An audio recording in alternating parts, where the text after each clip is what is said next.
Mas lalong naging excited ang mga netizen matapos makita ang pinakabagong update tungkol sa kalagayan ng Queen of All Media na si Kris Aquino.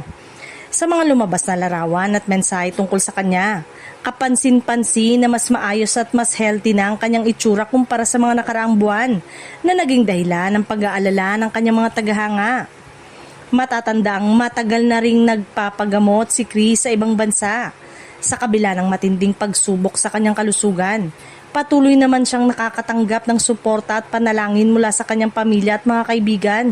At lalo na sa kanyang loyal fans na patuloy na sumusubaybay sa kanyang kalagayan.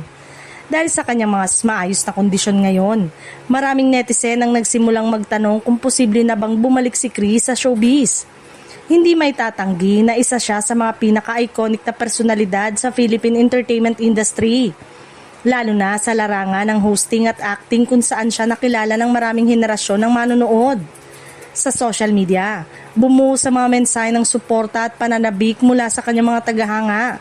Marami ang nagsabing namimiss na nila ang kakaibang energy at prangkang ngunit nakakatuwang hosting style ni Kris na matagal nang naging bahagi ng telebisyon sa bansa. Bagamat wala pang opisyal na pahayag mula kay Kris tungkol sa kanyang pagbabalik sa telebisyon o pelikula, umaasa ang marami na kapag tuluyan na siyang lumakas ay muli siyang mapapanood sa mga programa. Para sa mga tagahanga, sapat na muna ang makita siyang patuloy na lumalaban at unti-unting bumabalik sa kanyang sigla.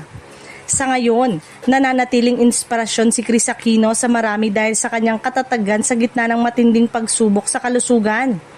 At kung magpapatuloy ang kanyang pagbuti, hindi malayong isang araw ay muli siyang makita ng publiko. Mas malakas, mas masigla at handa muling pasayahin ang kanyang mga taga-suporta.